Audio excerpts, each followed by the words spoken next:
वालेकुम क्लास बच्चों। नेक्स्ट आज हमने चैप्टर नंबर 3 स्टार्ट करना है। एक्सरसाइज 3.1 मैंने आपके साथ डिस्कस करनी है। एक्सरसाइज 3.1 के पहले 34 क्वेश्चंस जो हैं आपके सिलेबस में इंक्लूड है। आज हम फर्स्ट 16 क्वेश्चन डिस्कस करेंगे, कल हम इनसे नेक्स्ट इंशाल्लाह करेंगे, ठीक है। सबसे पहले देखिए फर्स्ट 8 क्वेश्चंस में आपसे कहा हुआ है कि आप लोगों ने, अब ये बच्चों दोनों क्वेश्चंस हैं 9-16 तक क्वेश्चंस हैं, इन सब पे लिमिट अप्लाई की हुई है। अब लिमिट अप्लाई करने का डिफरेंट मेथड होता है। आपको पहले 8 क्वेश्चंस में कहा हुआ है कि आपने 3.1.1 थ्योरम यूज़ करना है। 9 से 16 में कहा हुआ है आपने 3.1.2 थ्योरम यूज़ करना है। बच्चों आपकी बुक में थ्योरम दिया हुआ है, मैं आपको इन वर्ड्स बता देती हूँ इन थ्योरम का मतलब क्या है। बच्चों जब आप लोगों ने ये 3.1.1 थ्योरम यूज़ करना है, इस थ्योरम में उन्होंने ये बात कही हुई है कि सबसे पहले जो फंक्शन दिया जाएगा आप उसका रियल पार्ट अलग करोगे, इमेजिनरी पार्ट अलग करोगे, रियल पार्ट पे अलग से लिमिट अप्लाई करोगे, इमेजिनरी पार्ट पे अलग से लिमिट अप्लाई करोगे, ठीक है। ये बात आपको 3.1.1 थ्योरम में बताई गई है। लेकिन जो 3.1.2 थ्योरम है इसमें कहा हुआ है आप डायरेक्ट उसकी लिमिट पुट कर लोगे। यानी इन क्वेश्चंस में जो थ्योरम ये वाला है इसमें कहा हुआ है रियल पे अलग करनी, इमेजिनरी पे अलग करनी, और इसमें कहा हुआ है बाकी में कि आपने डायरेक्ट करनी है। तो मैं आपके साथ अभी ये फर्स्ट 8 क्वेश्चन पहले डिस्कस करती हूँ जिससे आपको और क्लैरिटी आएगी। अब देखिए क्वेश्चन नंबर 1 में आपको कहा है लिमिट जो है z अप्रोच कर रही है 2 आयोटा को z² माइनस z का कॉन्जुगेट।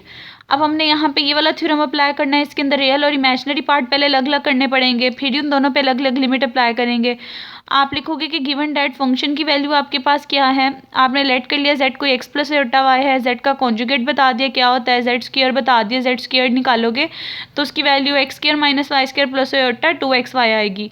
अब ये जो वैल्यूज निकाली है गिवन फंक्शन में पुट कर दें। जब यहाँ पे फंक्शन सारा xy की फॉर्म में आ जाएगा तो यहाँ पे जो z है उसको भी आप x, y यानी कि आप यहाँ पे उसे कॉम्प्लेक्स नंबर की फॉर्म में लिखोगे। जब भी आप फंक्शन के अंदर वैल्यू पुट करते हो बच्चों आप उसे ऑर्डर पेयर की फॉर्म में लिखते हो।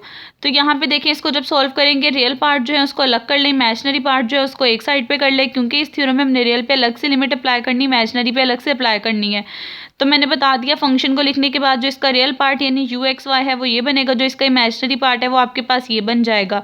अब हमने रियल इमेजिनरी पार्ट अलग कर लिया। अब लिमिट जब अलग अलग अप्लाई करनी है तो हमें देखना पड़ेगा अलग अलग x किस पॉइंट को अप्रोच कर रहा है, y किस पॉइंट को अप्रोच कर रहा है। अब ये जो पॉइंट जिस पॉइंट को लिमिट अप्रोच कर रही होती है बच्चों उस पॉइंट को z0 आप लोग कहते हो। आप लोग कहोगे यहाँ से पता चलता है z0 की वैल्यू 2 आयोटा है। z0 का मतलब ये होगा इसके अंदर जो x और y आ रहे हैं उसके साथ भी नोट की नोटेशन आएगी। अब अगर यहाँ से हम लिमिट निकालें, x की लिमिट अगर यहाँ गौर करें, यहाँ पे रियल पार्ट 0 है तो x की लिमिट इक्वल टू 0 है और y की लिमिट हमारे पास इक्वल टू 2 है। अब यानी कि देखिए हमें वो भी पता चल गया कि x और y पे लिमिट कौन सी अप्लाई करने हैं, वो नंबर भी आ गए हैं। अब हम रियल पार्ट पे अलग से लिमिट अप्लाई करेंगे, इमेजिनरी पार्ट पे अलग से लिमिट अप्लाई करेंगे। जब रियल पार्ट पे लिमिट अप्लाई करेंगे u को इन फॉर्म ऑफ u0 लिख देंगे कि u0 इक्वल आएगा limit x y order pair, यहाँ पे आएगा x y ऑर्डर पेयर किसको अप्रोच कर रहा है 0,2 को, क्योंकि यही लिमिट निकली है। तो आप कहोगे लिमिट ये चीज़ अप्रोच करिए इसको, और रियल की बात हो रही है तो रियल वैल्यू जो निकली थी वो लिखोगे। x की लिमिट पुट करोगे, y की लिमिट पुट करोगे तो रियल पार्ट की लिमिट आ जाएगी। सिमिलरली इमेजिनरी पार्ट पे लिमिट अप्लाई करोगे, v है तो यहाँ v0 आएगा। फिर यहाँ लिखोगे कि x, y ऑर्डर पेयर ये 0,2 को अप्रोच कर रही है और ये इमेजिनरी पार्ट था, इसके अंदर पुट कर दोगे तो इमेजिनरी पार्ट की लिमिट आ जाएगी।